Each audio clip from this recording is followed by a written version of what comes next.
నాకైతే కొన్ని కొన్ని పాయింట్స్ బాగా, especially mutual funds basic idea అయితే ఉండే. కానీ classification of mutual funds, A category ఎందులో వస్తాయి, అండ్ అన్నిటికీ ఒక క్రైటీరియా ఉంది కదా. ఆ క్రైటీరియా ఎక్సెట్రా తెలియకుండే అనమాట.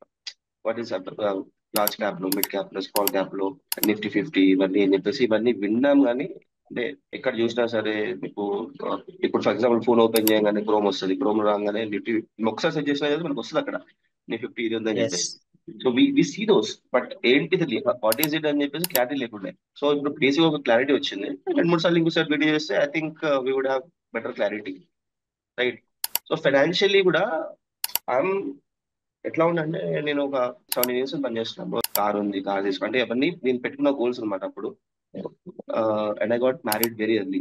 అంటే నా ఇంజనీరింగ్ అయిపోగానే వెంటనే పెళ్లి చేసుకున్నాను. So okay. ఇట్ వాస్ అంటే నాకు ఆధార్ ఖర్చులు ఏం లేకుండే. అన్ని క్లారిటీతో ఉండే అనమాట. క్లారిటీతో మొత్తం ఇల్లు తీసుకున్నా, కార్ తీసుకున్నా, ఇవన్నీ ఎట్లా అంటే ఇక శ్రీరామ్ చిట్స్ మాత్రమే, అదొకటే ఉండే. అందులో వేయడం, ఎంత వస్తే అంత ఏందో పెట్టుకోవడం, అది చేయడం, దాంతోనే క్లారిటీ ఇచ్చేసేది. But there are other ways that we can earn అని ఉంది, తెలుసు. కానీ ఎప్పుడు ధైర్యం లేకుండే. ఎట్లా అంటే మనకి చెప్పేటోళ్ళు కూడా ఉండాలి కదా, ఇట్లుంటది ఇది మంచిది అని చెప్పేసి ఉంటే maybe I would have done more. Maybe ఇప్పుడు ప్రస్తుతం సిచ్యువేషన్ లో ఇంకా బెటర్ ఉండేదేమో. కానీ ఏంటంటే రీసెంట్ కొన్ని హెల్త్ ఇష్యూస్ ఉండేది, ఇది ఉండేది మొత్తం ఏమైందంటే ఎక్దమ్ మళ్ళీ గ్రౌండ్ రియాలిటీకి వచ్చేసినాం. మళ్ళీ ఎక్దమ్ మళ్ళీ గ్రౌండ్ వచ్చేసినాం.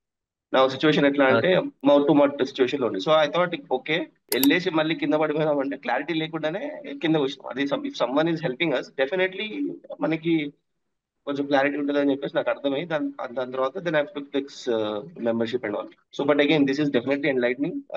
I like the way that you have explain it. నన్ను తెలుగులో ఎట్లా తెలియదు నాకు, అందుకోసం నేను ఇంగ్లీష్ లో చెప్తున్నా. But I okay. Really like it. So I hope to see, I mean already membership తీసుకున్నాను. So I'm looking forward for the journey. Thank you. Sure sir, definitely. Thank you so much.